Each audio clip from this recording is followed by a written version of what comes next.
name's Corey Fusting, native of Louisville, and along with being like an artist and graphic designer for occasional bands, doing flyers and such, and occasionally doing like commissions. I'll get to that in a little bit. I'm also a bit of a music freak. Been collecting for years. Not the biggest collection, but it's stuff that's always been a little symbolic, stuff I've always like had an attachment to, or just bands I really like. The complete Motorhead kit, as they call it. If you've never heard Iron Fist, it's a solid follow-up to Ace of Spades, too. I love Motorhead. They're one of my favorite bands. Like, ever since I've heard Ace of Spades, I would just keep finding used Motorhead albums, like on CD, everywhere I go. And I used to have a CD tower that was just Motorhead CDs. So, and I keep finding them. They keep reissuing them, so I'm like, I'll get that one on vinyl, too. Sacrifice, Inferno, 1916, yeah, I'll get that, too. So, but yeah, love Motorhead. All three of these fine English gents, rest in peace.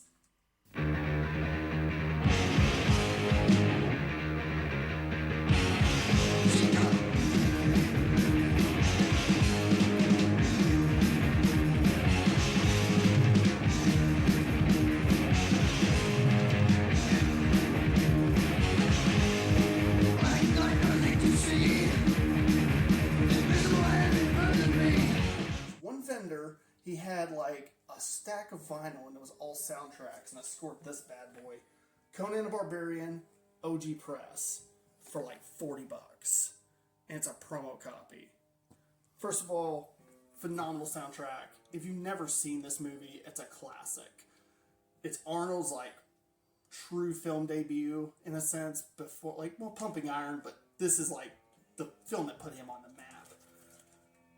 And it's like, if there was a guy who could like look the part of Conan, it was Arnold. But certified classic.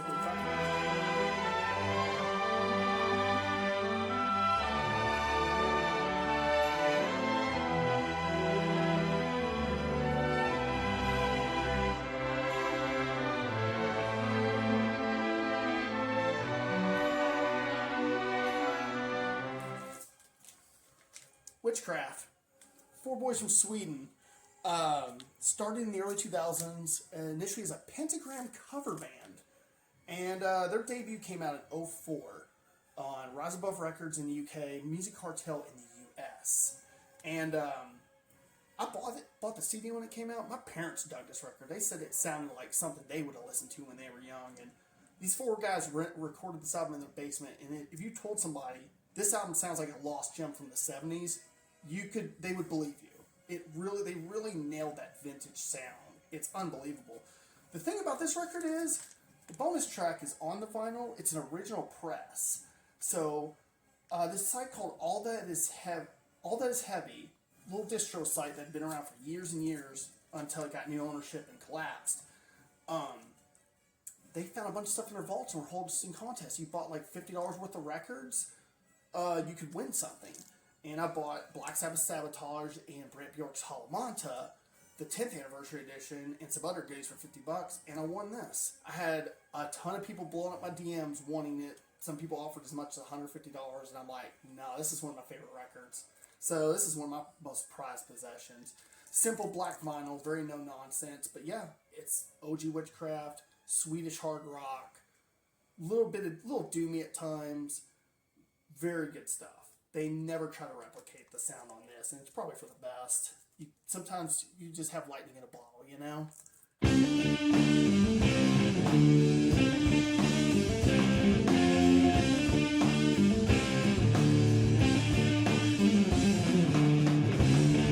Du springer runt i cirklar, du kommer ingenstans. Och du snackar och du ljuger, du har inget sans. If I had to pick a Melvins record that wasn't the Atlantic Trilogy or the old records, without question, Senile Animal. This dropped in 2006. It was the first record they did with the double drum lineup, and it's one of the heaviest records they've ever done. It's a double LP, 45 RPM, both sides, all sides, and it's very heavy. They took advantage of the drums, having two drummers, and just got really creative. It's one of the best albums they've actually ever done, period, in my opinion. Like, I'd put it number 2 or number 3 easy. I've been digging the Melvins for about 15 years. probably not longer. And it's impressive to see a band almost 25 years in the game just reinvent themselves and make like one of their finest works.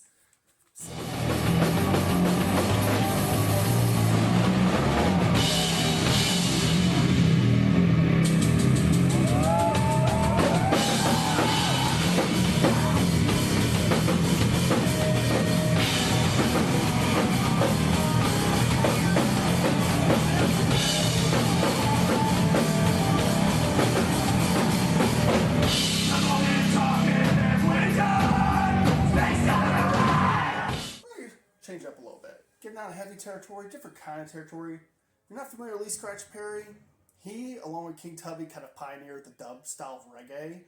And this record I scored in Columbus. Every time I go out to like record stores, I keep finding Lee Scratch Perry records. I like his music. It's reggae, but he's really spaced out and goofy because he would just eat fistfuls of acid and shrooms and just record cool reggae. But funny thing about this record, collaboration with Mad Professor, the last song, Jazzy Lady, the instrumental version of this, it got used for Lee Scratch Perry's commercials he did with Guinness in the early 2000s. There's a bunch of these Guinness commercials he did, and they are hilarious. So yeah, if you've never heard Lee, he basically recorded a lot of the iconic like reggae artists. Like Bob Marley may not have had a career without this dude. So. Hello to you people out there. Greetings from Lee Scratch Perry, the creator of Dublin, bubbling, yeah. Dublin, for you. Woo! Do, poo, the bass. And be ever merry with Mr. Perry, and be happy forever. You know this is the truth in my eyes? Right! Have Guinness extra cold and be happy in Dublin. Dub.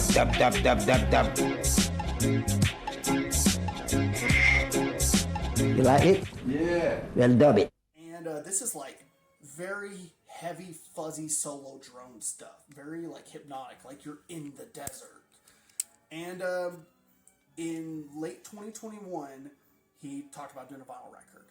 And I said, can I do art and design for it? He said, go for it. So I ended up drawing this hand coming out of this like desert mountain scenery. I've been working with him since 2019 and explore more minimalist art styles. And I kind of treat it like you can interpret this however you see fit. If you see it just as like Sharpies and Faber-Castell pens, if you see it as like some kind of weird idol in the distance, I kind of see it as like the hand breaking through, getting over the hump, finding that redemption. So on top of like being a part of someone else's project, I got to get a personal goal out of my system and got to get very personal with it. This came out through Ecadelic Records out of Atlanta, Georgia, and Rainbow Records out of Melbourne, Australia. They collaborated together to make this happen, and it's dropped late April. It's a fantastic slab of 38 minutes of just like space, of just like desert hallucination drone stuff. So this one, who'd have thought minimalism and drawing hands would have led to the dream? Most people can't draw hands, and here I am getting these hands.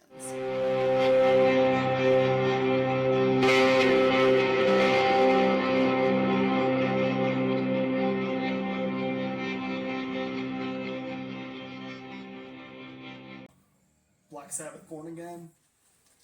Good old Louisville Lexington Boys, The Hookers. One of my favorite punk records. Negative Approach, Tied Down. But this one is a standout here. This is The Empty Tomb by Al Cisneros of Sleep and Om notoriety. This is the newest album by Acid King.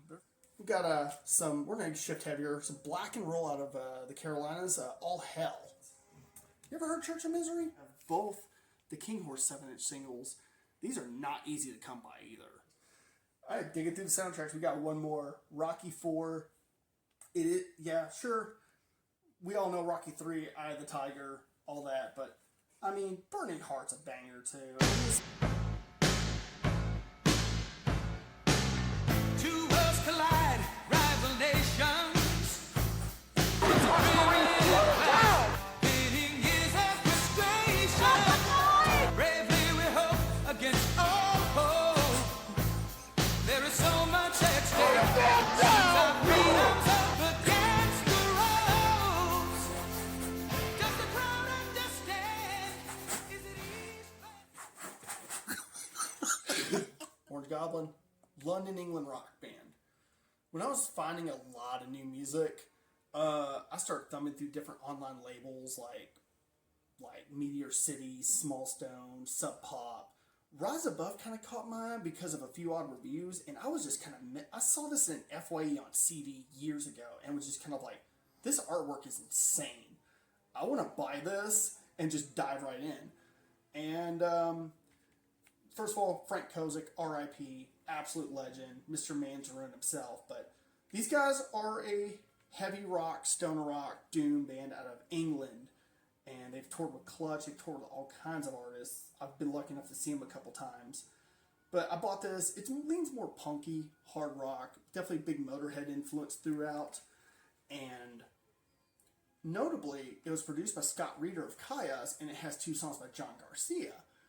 I was kind of curious, like, who's this guy all about?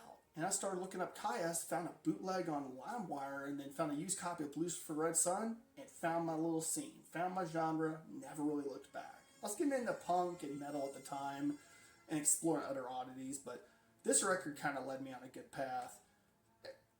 You ask about 10 people what their favorite Orange Goblin record is that knows this band, they're going to give you, like, mostly different answers, but not many people say this one. Coup de Grace is always going to be my favorite of the bunch. This one rips.